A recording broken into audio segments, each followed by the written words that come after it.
Part 1. The new kid at Zarnoth Academy detailed -1,000 words. Zarnoth Academy of Unified Learning was not just any school. It was one of the most respected educational institutions in the galaxy. It sat nestled on the third moon of a gas giant called Drellus Prime, where artificial gravity, breathable atmospheres, incredible technology made it possible for dozens of alien species to study together in peace. The Academy accepted only the brightest students from dozens of star systems. They came in all shapes, sizes, and biology, from towering reptilians and slimy amphibians to glowing psychic floaters and plant-like creatures. Zarnoth was where the future leaders of the galaxy were shaped. So when the announcement came that a Terrena human from Earth would be joining the incoming class, the entire campus buzzed with curiosity and unease. Humanity was new to the galactic community. Just 30 years ago, they'd made first contact.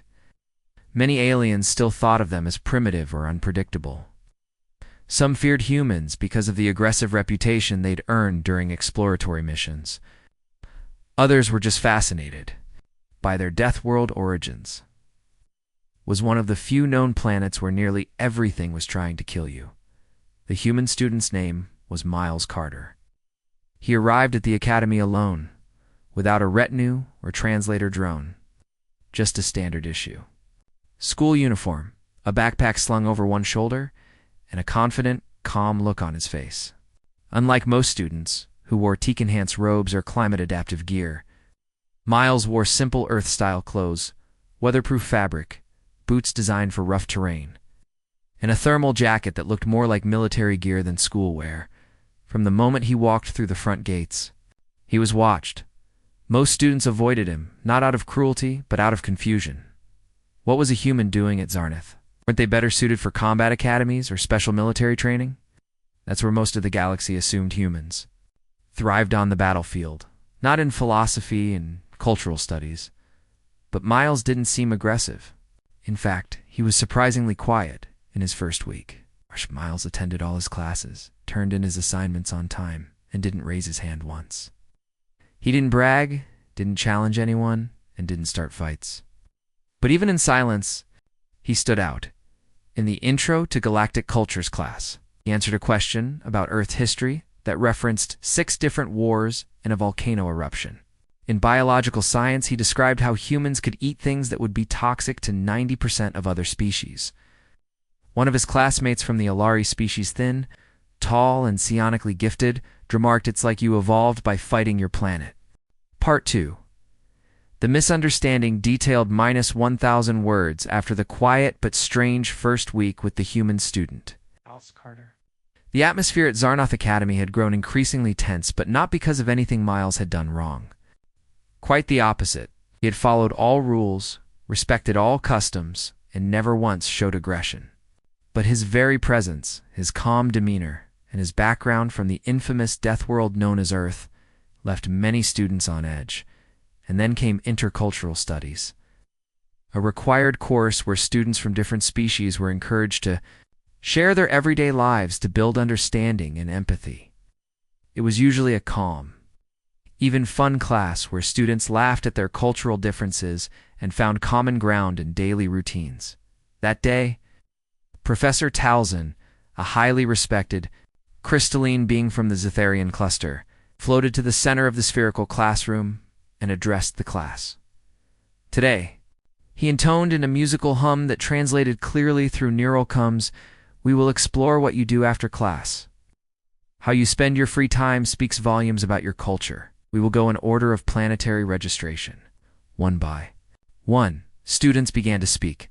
A student from the Glavari, who resembled a floating jellyfish, spoke of swimming through nutrient tanks while listening to mental music. An insectoid from the Skitari hive mentioned communal memory sync rituals where they absorbed their ancestors' knowledge. The Alari twins, sleek and silver-skinned, described long meditation sessions to calm their psychic energies. All of it fascinated Miles. He listened quietly, nodding now and then, absorbing information like a sponge. And then it was his turn. Talzin's voice rang out. "Miles Carter of Earth, please share." Miles stood slowly, hands casually tucked into his jacket pockets. His expression was relaxed, not serious or dramatic. "Well," he began, "after school today, I'm heading to the weapons deck. I gotta keep my aim sharp." At first, no one reacted. For about 2 seconds, the words just hung in the air.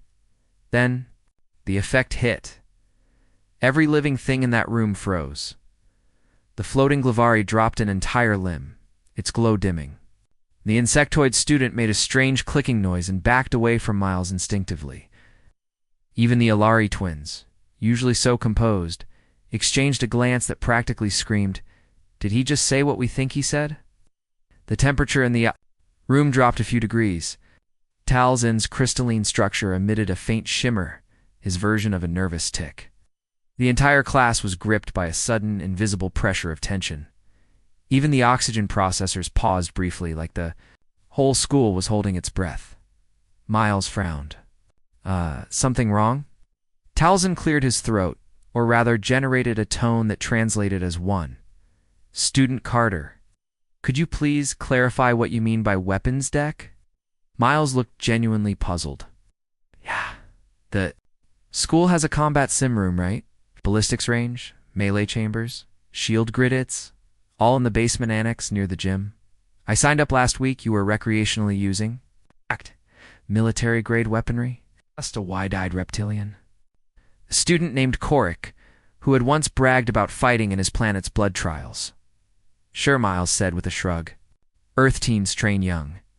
Where I'm from, some of us have range licenses before we hit 12. The Varn girl sitting a few rows back blinked, her eyes glowing softly from residual psionic energy. Her voice quivered as she whispered T12. A ripple of concern spread through the class. To most species, weapons were restricted, sacred, or purely military.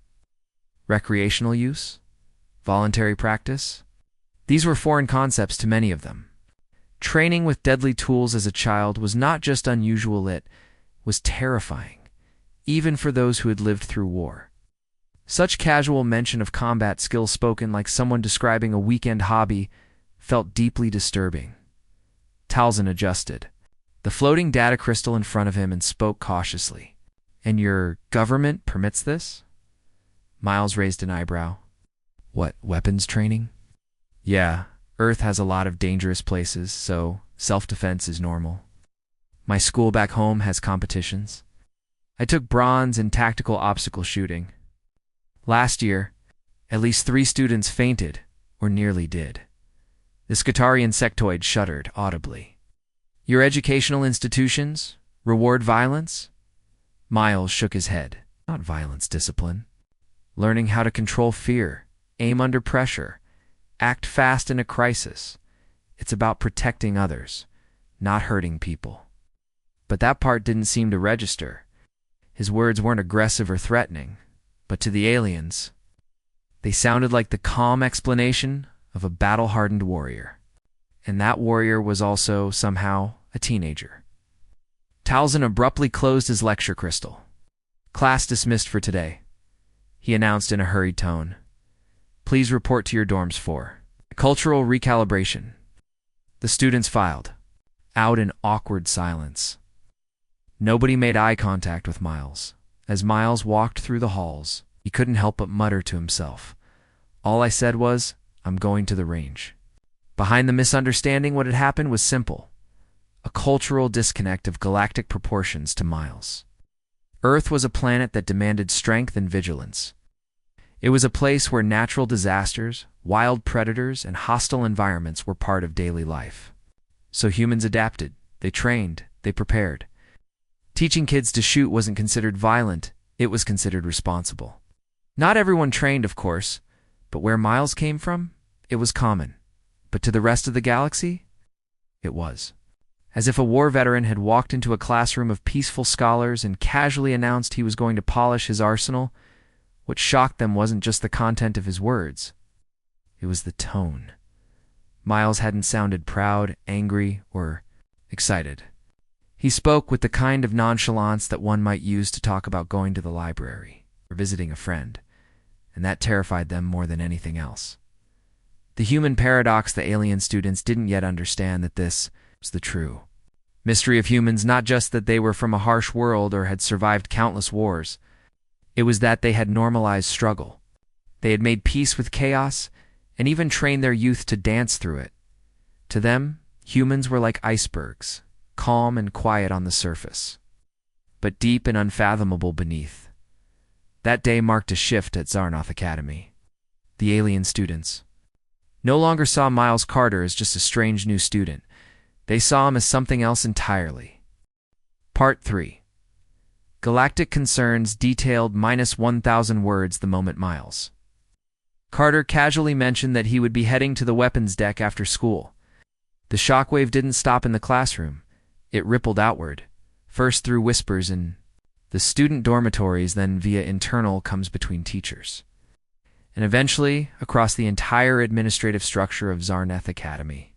Within hours, the human student, who had done nothing more than state his after-school routine, had triggered a full-scale cultural incident, and none of it was his fault. The Academy responds Professor Towson, who had personally witnessed the moment, submitted an emergency report marked with a rare red classification: cultural hazard due unintentional origin. This report was flagged by the Office of Student Risk Management, reviewed by the Cultural Integration Division, and finally routed to the Galactic Education Oversight Council for further analysis. Most cultural alerts dealt with misunderstandings like dietary confusion, sleep cycle mismatches, or accidental use of offensive gestures. But this was different. Here was a student from a relatively young species, openly describing military-grade training as a hobby. No aggression, no arrogance, just matter-of-fact discipline. Too many alien cultures, war was ancient history, something their civilizations had long since moved beyond. Others, like the Alari or Varn, still maintained defense forces but saw them as distant necessities, not part of daily life. The thought of a child voluntarily engaging in combat training made many recoil in disbelief. But on Earth, this was normal, and that was exactly what terrified the staff most. The emergency conference within a day. Zarnoth Academy hosted a secure subspace conference with key figures from across the educational sector. Floating holoprojections of beings from different star systems filled the war room-like chamber. Administrator Jex, green-glowing plant being from Verdaxa, opened the meeting. We are here to discuss the implications of the human student's behavior and what it suggests about Terran youth culture. He displayed the clip from the classroom, Miles calmly stating he was heading to the weapons deck to keep his aim sharp. The room fell silent, even though most had already seen it. Jex turned to Counselor Treen of Glavari. Your assessment? Treen was a neural empath, her species long known for their peaceful, emotion-based civilization. She paused before answering. What concerns me is not the content of his statement, she said, but the tone. He does not see this as abnormal. That means it is likely common, not exceptional. Another alien nodded. To treat weapon mastery as a routine, is this not the sign of a warrior caste? Worse, Jex replied, it may be their entire population. That idea hit the room hard. If Miles wasn't some elite prodigy but just a typical teenager, then what did that mean about the rest of humanity? Analyzing human culture, the Council began reviewing Earth's known public records. Ancient wars, cold climates, apex predators.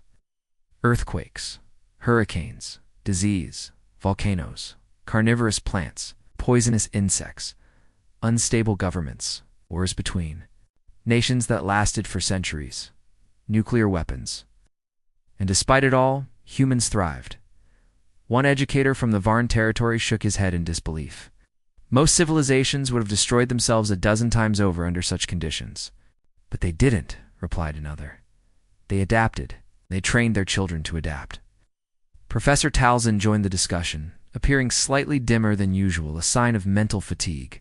He did not boast. He did not threaten. He simply saw his training as normal, as the most important takeaway.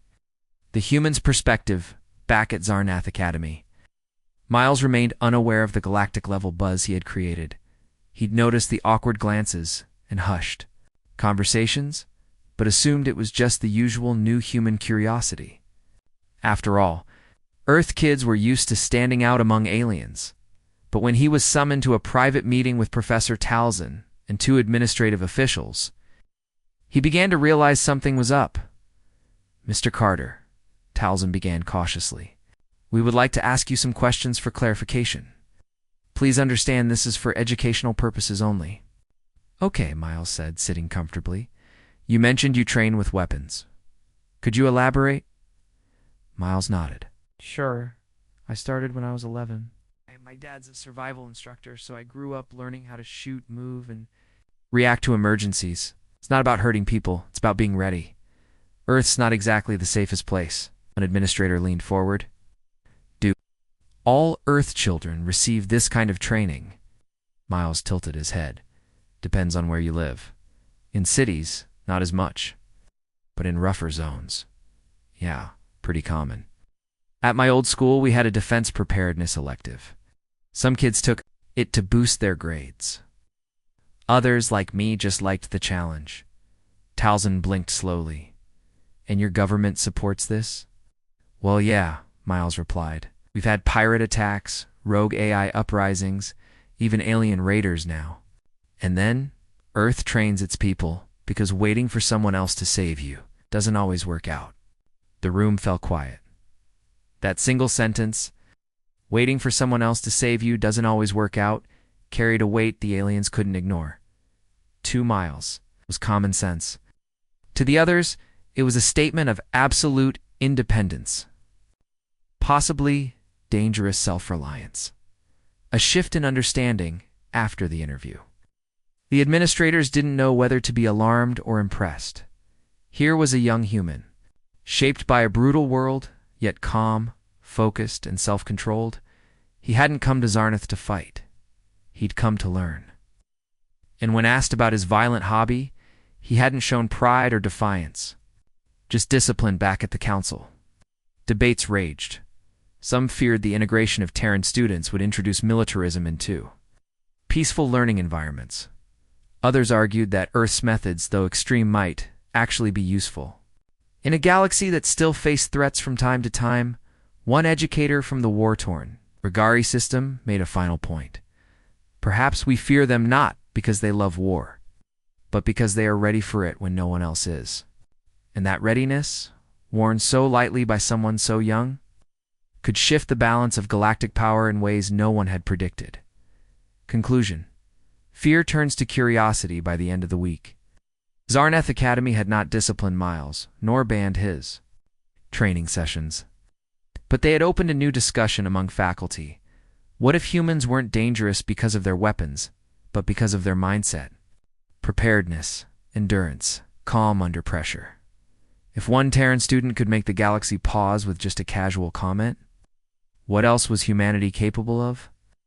And that thought lingered in every administrator's mind. They weren't just watching a student anymore. They were watching the future. Part 4. Fear becomes fascination, detailed -1,000 words. The days following Miles Carter's unexpected declaration about his after-school plans were marked by unease and uncertainty. Though he had said nothing aggressive or harmful, the cultural shock caused by his casual attitude toward weapons training left an entire Eustace Academy of alien students and faculty visibly shaken. And yet, something strange began to happen. The fear didn't last. In fact, it started to transform into something else entirely. Curiosity awakens at first. The other students at Zarnath Academy continued to avoid Miles. In the cafeteria, no one sat near him. In group work, he was politely placed on solo assignments. Could feel their stares, cautious, curious, suspicious. But Miles didn't let it bother him. As a human, he was used to people misjudging his kind. On Earth, humans survive not by demanding acceptance, but by proving their worth over time. He continued his daily routine, attending classes, completing assignments, and yes, heading to the weapons deck after school. One afternoon, a brave student broke the invisible wall. Korik, a muscular reptilian from the warrior clans of Skari, approached Miles at the entrance to the training annex. "You really train in there?" Korik asked, narrowing his golden eyes. Yeah, Miles said casually. Want to watch? Korik hesitated and nodded.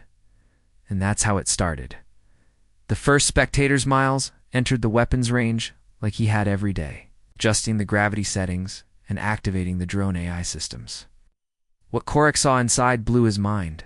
Miles selected a ballistic pistol-and old Terran-style kinetic weapon that fired projectiles rather than plasma or lasers. He ran through a moving obstacle course, dodging behind cover, rolling, landing pinpoint shots on fast-moving drone targets. There were no cheats, no neural links, no auto-aim systems, just raw reflexes, training, and focus. By the time Miles finished the core sweat dampening his uniform, Korik's jaw hung open. You fight without enhancement? Korik asked, shocked. Miles shrugged. Biotech's nice, but sometimes it fails. I like relying on stuff I can trust like my hands and eyes. Korik didn't respond. He just stared, then walked away in silence. But the next day, he came back with 2 more students. Word was spreading from fear to respect within a week. Had a small but growing group of curious watchers. What they saw confused them, but also intrigued them. He wasn't just training with weapons, he was training with purpose. He didn't smile while firing. He didn't boast when hitting 10 moving targets in under 6 seconds. His movements were fluid, disciplined, and focused. He acted like someone who understood danger deeply, not someone who chased it. Even those who feared violence could sense it. This wasn't brutality, it was control. More students began attending quietly. The Ilari twins, who had once recoiled at his mention of weapons, stood in the back corner, watching intently. Their species was gifted in mental combat, but even they were impressed by the speed at which Miles reacted. It was like watching someone play a fast-paced mental game, but with real-world consequences. Even Varn's Sci students, long considered superior in anticipation and evasion, began to see something new in Miles' approach, a type of cold instinct honed through hardship, not talent, and slowly the fear gave way to respect. Learning from the human one afternoon, the floating Varn girl, her name was Saradio, approached Miles after his session. Can you teach me? She asked softly. Miles raised an eyebrow. You sure? This stuff isn't easy? You'll sweat. I'll probably get a few bruises. I want to understand, Sarati said. I thought I knew what fear was, but I think you know something I don't. Miles paused, then nodded. From that day on, he began sharing his training with others, not as an instructor, but as a fellow student willing to help. He started small, basic drills, posture, aim, breath control. He explained the human philosophy behind it. You don't train because you want to fight. You train so you don't have to. The stronger your mind is, the less likely you are to panic. We don't worship violence. We just respect what happens when you're not ready. It shocked many students. To hear this, they had assumed humans were violent by nature. But now, they were beginning to see the truth. Humans trained for war so they could preserve peace. Talzin observes, Professor Talzin, who had once dismissed the weapons deck as a crude human addition to the academy, began attending the sessions not to interfere, but to observe. He recorded everything. Miles' stances, his corrections to students, the way he used failure as a teaching tool.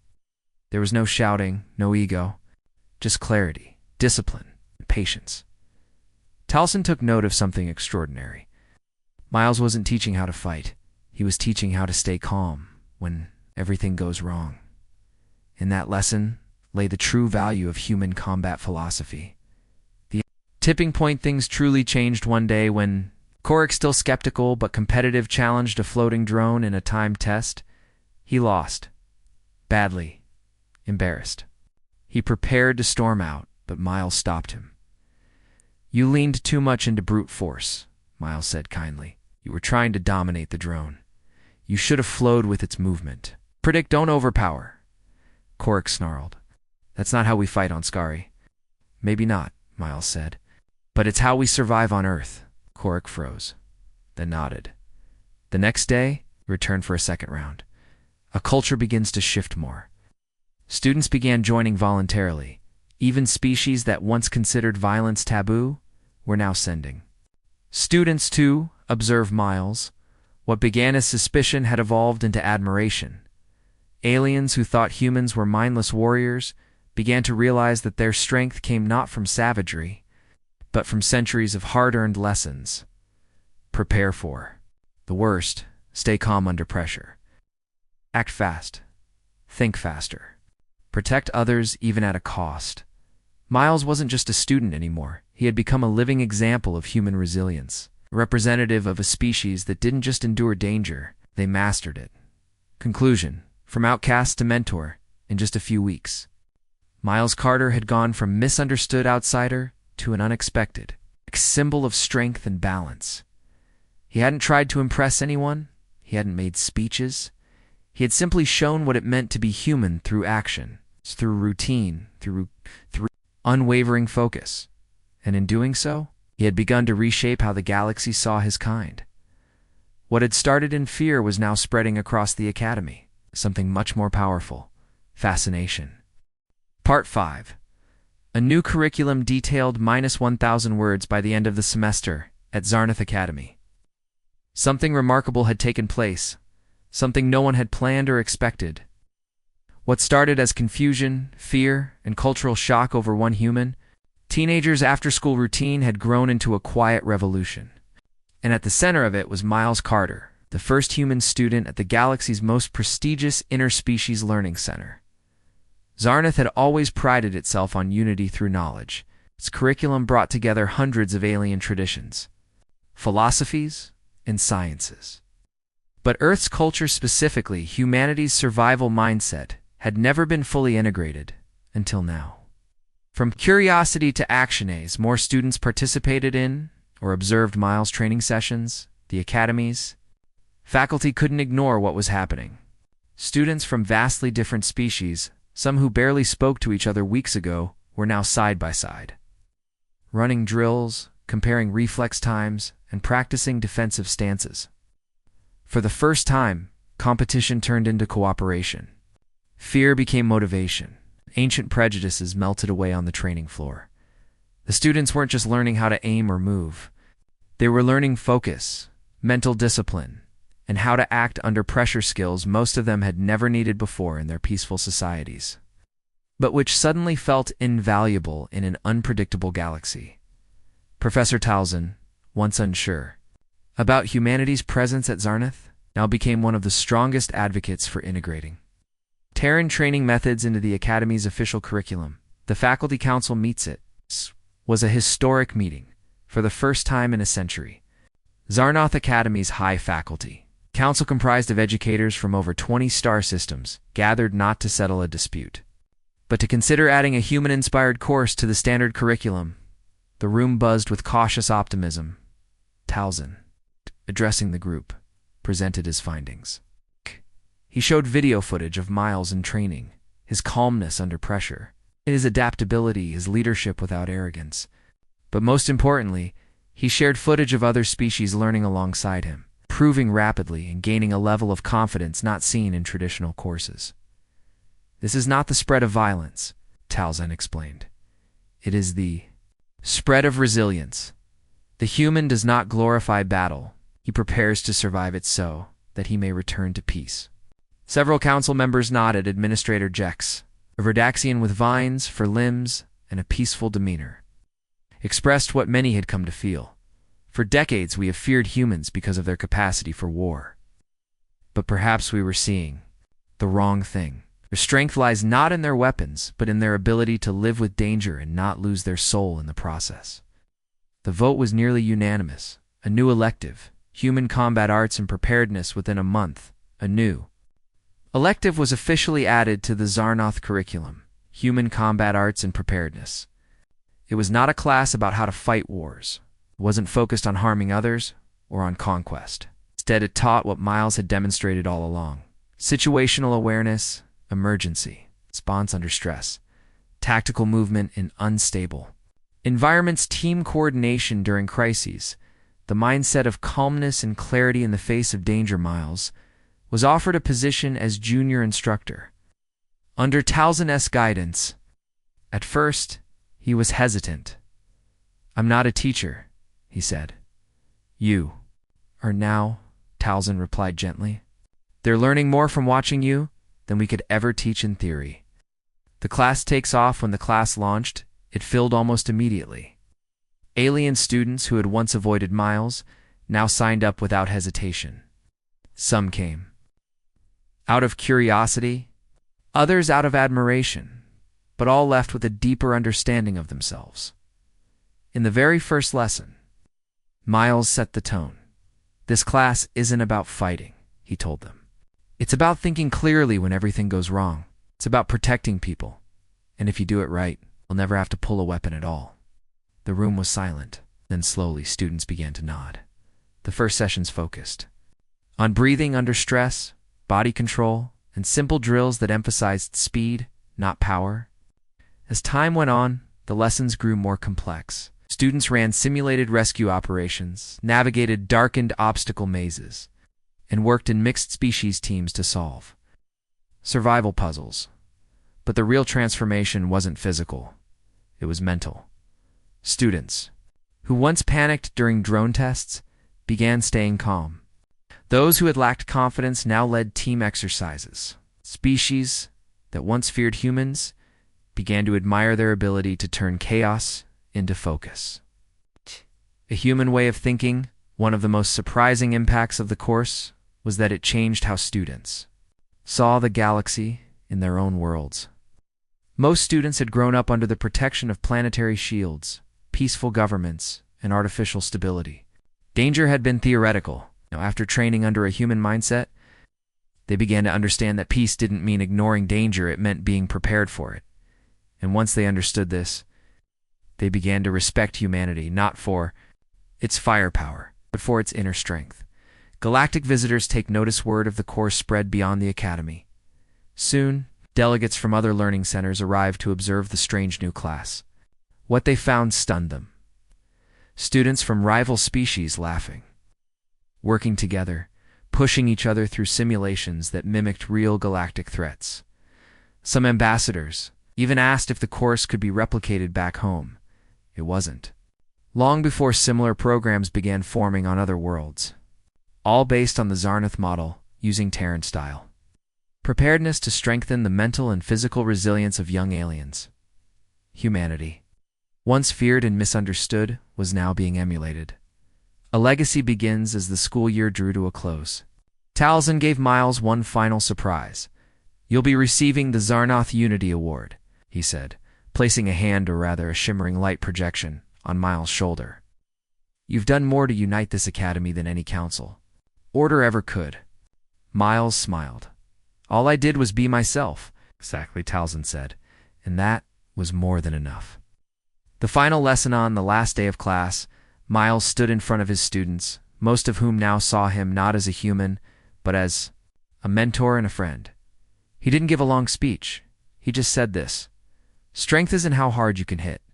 It's how well you stay standing when the galaxy throws everything at you. That's what being human means. And now, it's part of you, too." He clapped not out of duty, but from respect, because now they understood. Conclusion: a human legacy in the Stars Arnath Academy would never be the same. Not because Miles Carter brought war, but because he brought clarity in the face of it. A new generation of alien students now carried a piece of Earth's strength inside them. Not the strength of weapons, but the strength of readiness, of calm, and of will. And wherever they went in the galaxy, they would carry one quiet, powerful truth. If a human says they're heading to the weapons deck, it's not a threat. It's a lesson waiting to be learned.